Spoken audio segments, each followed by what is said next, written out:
오늘 말씀은 민수기 10장 11절부터 25장까지 이어지는 전체 말씀을 우리가 보게 되는데, 이 말씀은 통해서 광야의 방황을 어떻게 극복할 수 있는지 이 말씀의 메시지를 우리가 볼 수가 있는 것입니다.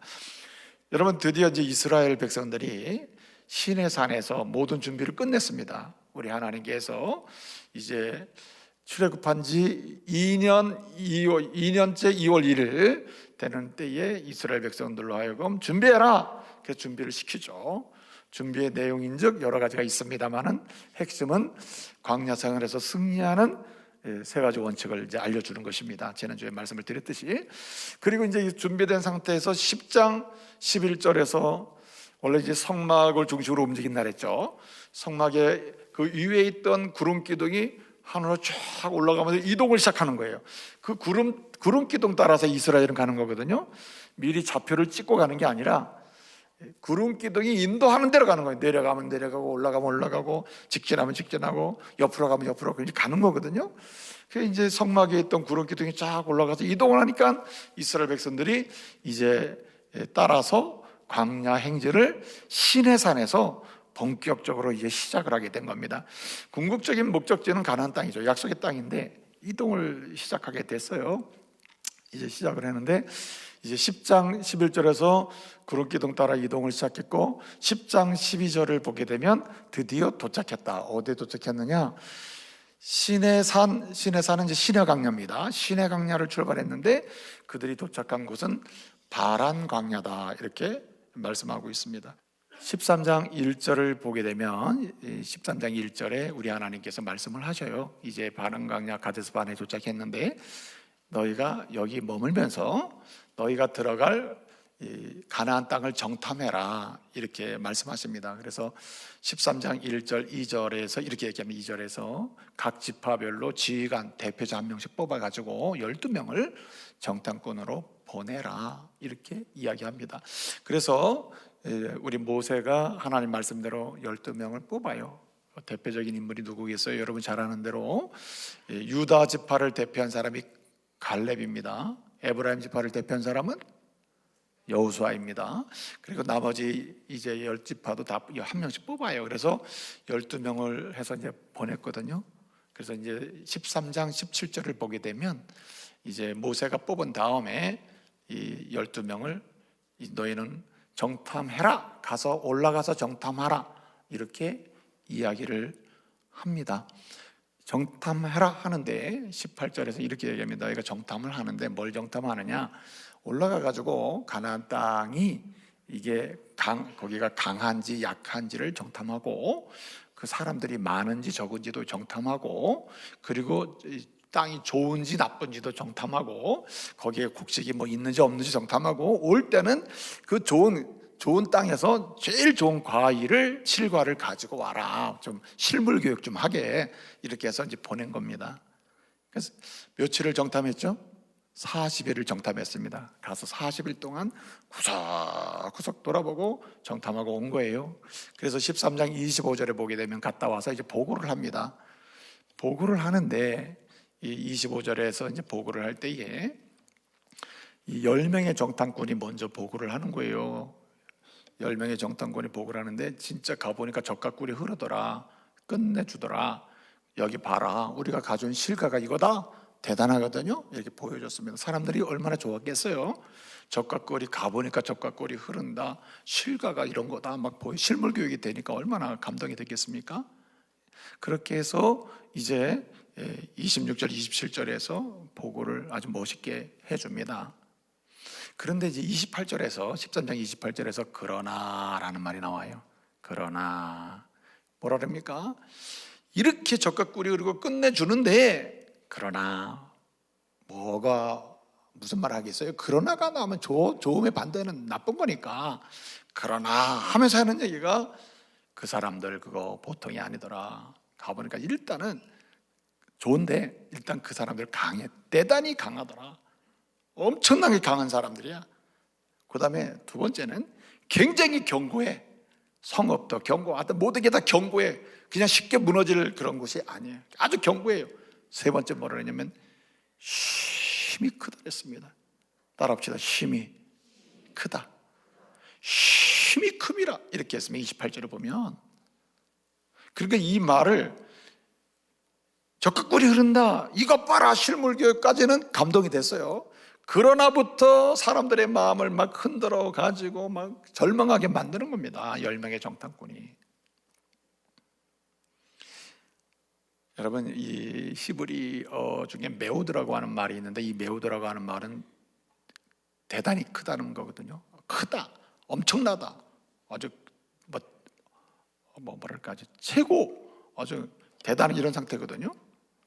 그런데 그런 표현을 써가지고 힘이 크다 이렇게 해버리니까 더 이상 뭐 기댈 게 없는 거예요. 소망이 무너져 버리는 거예요. 그러니까 갈렙과 여호수아가 이 얘기를 듣다가 아니다 하면서 30절에서 이제 이렇게 얘기를 하는 겁니다. 아니다, 우리가 올라가 취하자. 우리가 능히 따라합시다. 이기리라. 우리가 능히 이기리라. 걱정하지 말아라. 그래가지고 그 말을 끊어버려요.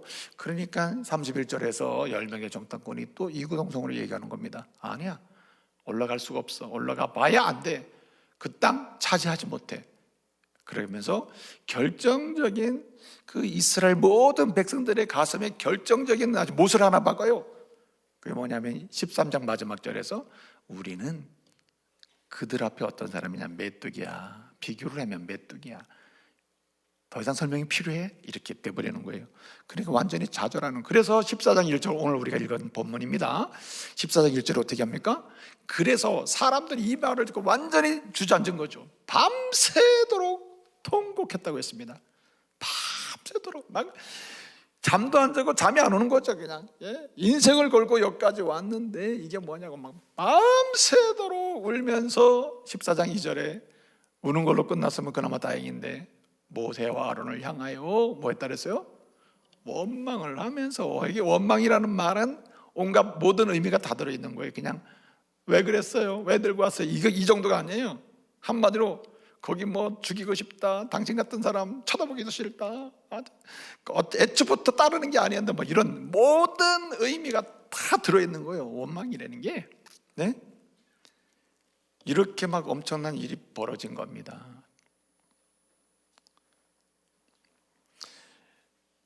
그러면서 그 말했던 10명의 정탐꾼들이 뭐를 해요? 5절을 보게 되면 이렇게 얘기합니다. 4절에서 4절 5절 보면 정리가 돼 있죠. 우리가 애굽으로 뭐하자? 돌아가자.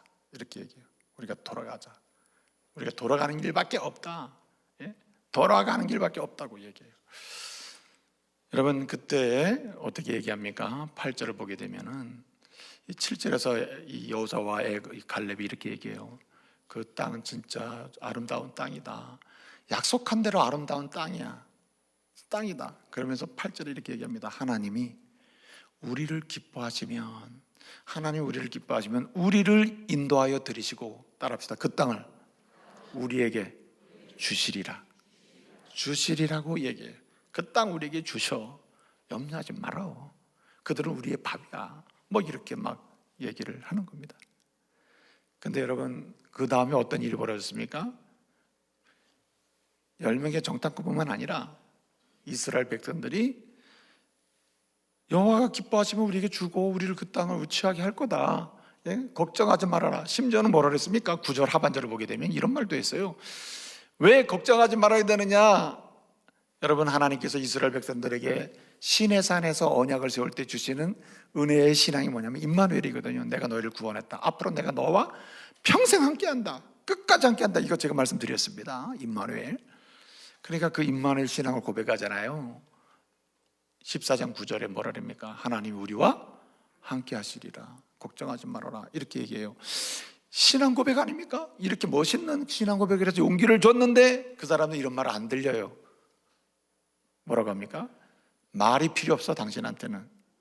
당신 어떻게 해야 돼요? 돌 맞아 죽어. 그래가지고 사람들이 돌을 들어 막 치려고 하는 겁니다.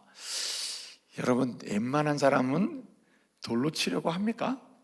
여러분, 누군가를 돌을 들어서 치려고 한 적이 있습니까? 큰일 날 사람이에요. 근데 어떻든 돌을 들어서 진짜 치려고 하고 막 이게 이런 액션이 나오기 시작했다는 말은 이거 보통이 아니죠. 문제가 심각한 거잖아요. 그렇죠? 하나님께서 이들을 이제 징계하시는 거죠. 예, 그렇죠. 하나님 징계하시는데 어떻게 결론이 났습니까? 이 본문의 결론이 이제 14장 30절에 33절에 나거든요. 33절에 보게 되면 하나님께서 징계를 하죠. 너희 시체가 이 광야에서 다 너희 몸이 시체가 될 때까지, 한마디로 20세상 계산된 사람 말이에요.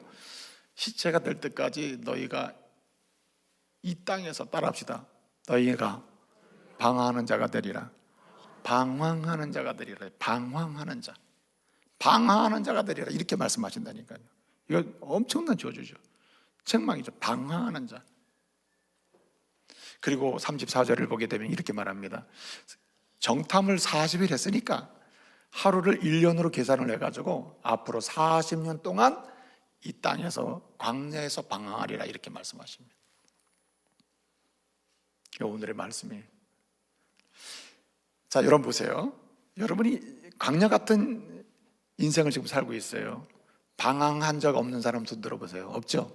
지금도 각 영역별로 방황할지도 몰라요. 예컨대 심리적 방황, 관계적 방황. 네? 주님은 하나님의 사람들에게 오늘 이 본문 말씀 10장 11절부터 25장까지 말씀을 통해서 말씀하시는 겁니다. 그러기에 하나님의 사람은 광야 같은 인생을 살면서 방황할 수도 있겠다. 그러나 지금부터 기억해야 한다는 거예요. 방황은 뭐 해야 한다? 방황에 빠져서 포로가 되면 안 되고 극복해야 한다는 거예요. 극복. 여러분, 인생에 방향이 생겼을 때 이 방황에 여러분의 몸을 실어서 그냥 흘러가게 만들어서 절망과 끝장으로 가게 해서는 안 돼요. 멸망으로 가게 해서는 안 됩니다. 그건 죽음이에요. 그러나 하나님의 백성들이 방황 속에 있다고 생각이 될 때 이 방황은 극복돼야 하고 극복될 줄로 믿으시기 바랍니다. 그러니까 어떻게 극복해야겠어요? 그 메시지가 오늘 메시지예요. 첫째는 안경을 바꿔야 됩니다. 안경. 여러분, 무슨 안경으로 바꿔야 되느냐? 따라하세요. 믿음의 안경. 전능하신 하나님을 절대적으로 신뢰하는 믿음의 안경을 써야 할 줄로 믿습니다. 여러분, 오늘 반에서 가져서 반에 이 12명의 정탐꾼을 보내고 정탐꾼 보고를 통해서 이와 같은 일이 벌어지는데, 오늘 이 정탐꾼 이 사건은 두 개의 안경을 보여주는 거예요. 두 개의 안경을 보여요. 하나는 믿음의 안경이고 하나는 물질의 안경이에요. 물질.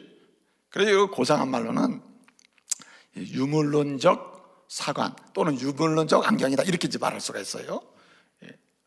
그러니까 이 materialistic view of history 이렇게 되는 거죠. 그래서 역사의 물질주의적인 안경, 뷰포인트라 이거야. 그런 안경이 있고, 또 하나는 뭐냐? 한마디로 deistic view of history예요. 한마디로 유실론적 일신교적 안경이라. 한마디로 하나님 한 분의 그 눈으로 보는 그 믿음의 눈, 믿음의 안경을 써야 한다는 거예요. 여러분, 광야는요 아무것도 없어요. 제가 모두에 말씀드렸죠. 광야는 나무도 풀도 없어요. 물도 없어요. 의지할 게 없어요. 먹을 게 없어요. 그렇기 때문에 누군가가 줘야 되는 겁니다. 그래서 사람에게 기대봐야 사람에게 나오는 게 없어요. 그러므로 이 광야에서의 이스라엘 하나님의 백성은 전적으로 누구를 만날 수 있느냐? 하나님을 만나는 곳이고 하나님만 의지하는 곳이고 하나님을 바라봄으로 그 인생이 열리는 것입니다. 이게 믿음의 눈을 확실하게, 믿음의 안경을 확실하게 쓰게 만드는 곳이 어디냐면 광야예요. 그런데 여러분, 12명의 정탐꾼이 그나마 이제 회복이 돼서 이 시내산 언약을 통해서 믿음의 안경을 싹 끼고 있었거든요. 그걸 끼고는 모세의 명령을 따라서 가나안 정탐을 갔단 말이에요. 가보니까 거기는 사막의 모티브가 아니에요. 사막의 컬처가 아니에요. 사막의 문화가 아니에요. 거기는 한마디로 말하면 문명이 있는 거예요. 문명이라는 게 뭡니까? 예를 들어 뭐 도서관이 있고 학교도 있고 무슨 뭐 토판에다가 이 돌판에다가 글씨도 새기고 읽기도 하고 말이에요. 그리고 건물도 세워주고 말이죠. 그러면 군대가 있는데 군대가 무슨 철병거에다가 해가지고 강력함, 이 무장돼 있는 군인들이 있고 하나하나 보면 전혀 경험하지 못했던 문명의 세계가 있는 것입니다. 그 문명은 다 뭘로 만들어집니까? 안 보이는 걸로 만들어져요? 다 보이는 걸로 만들어지나요? 세상 속에 보이는 거, 한마디로 물질로 인해서 만들어지는 물질로. 그래서 보니까 내가 쓰고 있는 이 믿음의 눈은 무능력하구나. 아무 광야에서 보이는 것도 없이 보이지 않는 하나님을 믿으라고 의지하라. 이게 뭐야 이게. 가보니까 이거 안 되겠거든요. 가보니까는 물질의 눈이 딱 들어버린 거예요. 이게 유물론적 사고라는 것입니다. 유물론적인 안경이 딱 끼워지니까 비교가 되는 거예요. 이스라엘과 가나안, 전쟁, 정복, 들어감, 애초부터 불가능해. 아예 싸울 생각을 말아야 되는 거예요. 유물론적 사고로 보니까, 그 안경을 끼고 보니까는 싸움의 대상이 아니라 우리가 들어가더라도 굴복해서 종로로 타고 들어가야지, 이건 안 된다는 거죠. 근데 여러분, 갈렙과 여호수아는 아닙니다. 믿음의 눈으로 다 보이는 거예요. 아무리 문명이 뛰어나고 건물이 세워지고 무슨 오늘날로 말하면 핵무기가 있고 무슨 무기가 있고 대단한 무기가 있다 하더라도 이 역사를 주관하시는 분, 만드신 분, 통치하시는 분, 주관하시는 분이 누구? 전능하신 하나님이라. 그 하나님을 의지하는 믿음의 눈으로 보니까, 야, 하나님 이거 이렇게 만들어 놓고 우리 보고 들어와 살래네? 야, 기대가 된다, 기대가 돼. 아멘? 가서 쓰고도 안 했는데 다 만들어져 있는 거예요. 그러면 필요한 것은 쓸만한 것, 예컨대 악을 행하는 것 아닌 다음에 그 문화가 우리 것이 되는 거지. 오늘 여러분, 갈렙과 여호수아가 결국은 가나안 땅까지 가는 겁니다. 그들의 시체는 광야에 묻어지질 않아요. 왜 그래요? 그들은 광야의 방황을 극복한 겁니다. 그래서 승리한 거예요. 그리고 가나안 땅까지 가는 거예요. 왜 그래요? 그들의 눈 안경이 명료했기 때문이에요. 믿음의 안경을 쓴 사람은 절대로 세상에서 끝나질 않아요. 영원의 이때에 오늘을 살고 그날의 영혼으로 들어가게 되는 것입니다. 아멘. 그렇게 살아야 돼요. 그래서 이렇게 믿음의 안경을 정확하게 끼고, 정확하게 내 문제가 있으면 물질 안경을 벗어 던지고 끼게 되면요, 상황이 바뀌어요. 상황이 두 가지 상황이 일어나요. 하나는 감사의 사람으로 바뀌어요. 네? 오늘 재밌는 게 뭐냐면요, 이 여호수아와 갈렙은 변한 거 없습니다. 그런데 그는 감사로 움직이는 거예요. 감사로. 여러분, 어리석은 사람은 자기 혼자 안 되면 자기 같은 사람을 누굴 만들어요. 예? 원망하는 사람을 누굴 만들어서라도 계속 원망하고 싶어 한단 말이에요. 믿음 생활에도 힘이 없어. 항상 나만이 아니라 내가 원망을 하잖아요. 물질의 사고를 가지고 이 안경을 끄고 원망을 시작하면요, 나 혼자는 견디질 못해요. 그렇기 때문에 항상 동료를 만들어야 돼요. 같이 원망할 사람을 만들어요. 그래서 전화를 하는 거예요. 집사님, 들어봐. 그래서 또 같이 부류를 만드는 거예요. 그래서 여러분, 로마서 2장 8절을 보게 되면 아주 재밌는 말씀을 해요. 당을 파당, 그룹을 만들어서 진리를 거스리는 자와 그래서 불의를 행하는 자는 여호와께서 그에게 어떻게 응답하시느냐? 진노와 분노로 응답한다 그랬어요.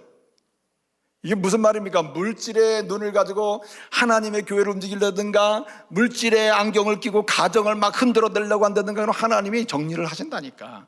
그러면 병들어요. 그러면 안 된다는 거죠.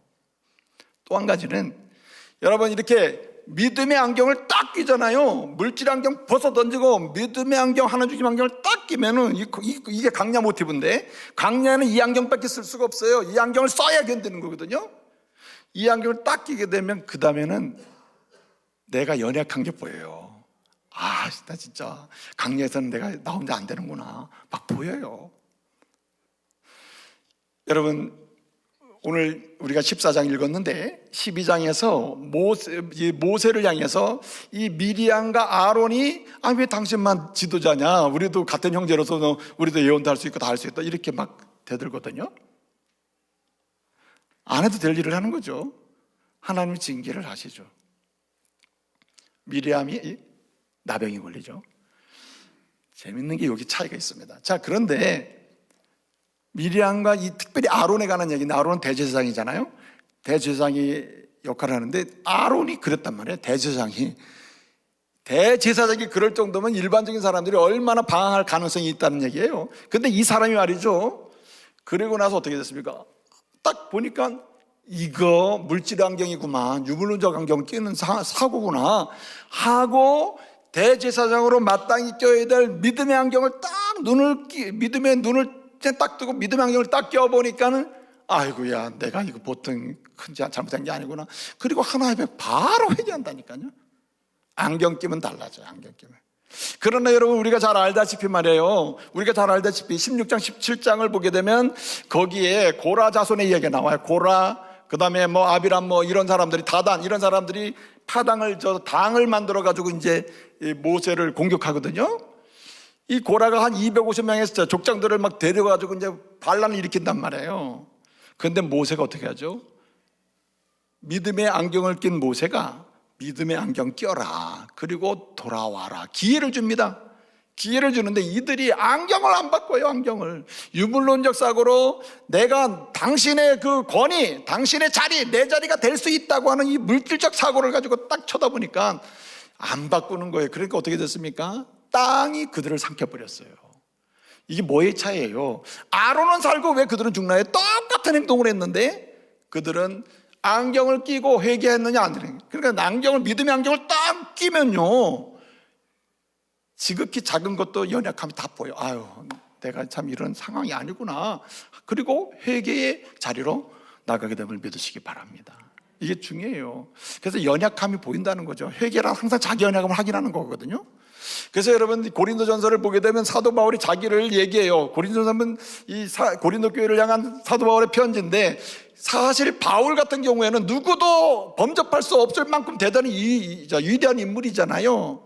그런데 사도 바울은 오직 그가 낀 안경은 믿음의 안경밖에 없어요. 물질적인 그런 유물론적 안경 낀 적도 없어. 이 사람은 각오를 떠나서 주님 만난 다음에 이거를 절대 내가 버릴 수 없는 안경이 이 믿음의 안경이라 이거예요. 그리고 그 끼고 보니까는 사람들은 당신 같은 사람 없다, 어휴, 우리 대사도다 대사 이러는데 어떻게 이 사람은 거꾸로 얘기를 하는 거예요? 뭐라고 얘기합니까? 고린도서 2장에서 쭉 4장까지 보면 설명이 뭐예요? 나는 약한 자다, 나는 약한, 나같이 약한 자가 어딨냐고 막 그래요. 그리고 15장 가서 또 뭐라고 얘기합니까? 약한 자뿐만 아니라 한마디로 얘기하면은 만삭되지 못한 자라고 하는, 만삭되지, 철 안 돼서 났다는 거예요. 그러니까 얼마나 부족하다는 걸 말하는 거예요. 에베소 3장에서 이렇게 얘기한다니까요. 내가 약한 자 중에 더 약한 자가 자기래요.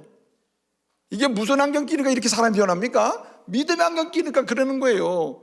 디모데전서에는 뭐라고 얘기하냐면, 나 같은 사람은 어떤 사람이냐, 내가 쉽게 설명하면 나 믿음의 안경 끼고 나니까 죄인 중에 괴수더라, 괴수. 할 말이 없다, 이렇게 얘기해버려요. 그러니까 얼마나 사람이 낮아지는가. 이 말은 뭐냐면 끊임없는 회개의 삶이 일상화됐다는 뜻이에요. 저 여러분의 이런 은혜가 있기를 바랍니다. 믿음의 안경은 사람을 아주 고상하게 만들어 놓는 거예요. 이제 말씀을 마치겠습니다. 보세요. 광야 방황은 있을 수 있겠다. 여러분, 예컨대 뭐 아론도 그런 방황의 상황이 벌어질 수 있는데, 대제사장했던 사람도 우리라고 방황이 없겠어요? 있을 수 있죠. 방황이 있는 게 문제가 아니라 방황을 극복하느냐 못하느냐가 문제가 되는 거예요. 자, 무슨 안경을 껴야 한다고요? 믿음의 안경을 껴야 돼. 절대적으로 어떤 상황에서 이 믿음의 안경 벗어 던지면 안 돼요. 여러분에게 뭔가 물질 중심으로 뭔가 들어오고, 물질 중심으로 세상에 있는 것으로 뭔가 쌓아지는 문명 중심으로 여러분이 뭔가 탐욕이 막 일어날 때 여러분은 안경을 바꿔버린 거예요. 그럴 때 우리는 믿음의 안경을 바꿔 껴야 된다. 그럴 때 여러분 다시 감사의 사람으로, 다시 자기 자신을 지극히 겸손하게 바라볼 수 있는 회개의 사람으로, 그래서 쓰임받는 이 방황을 극복하고 광야 생활의 승리를 경험하는 하나님의 사람이 될 줄로 믿습니다.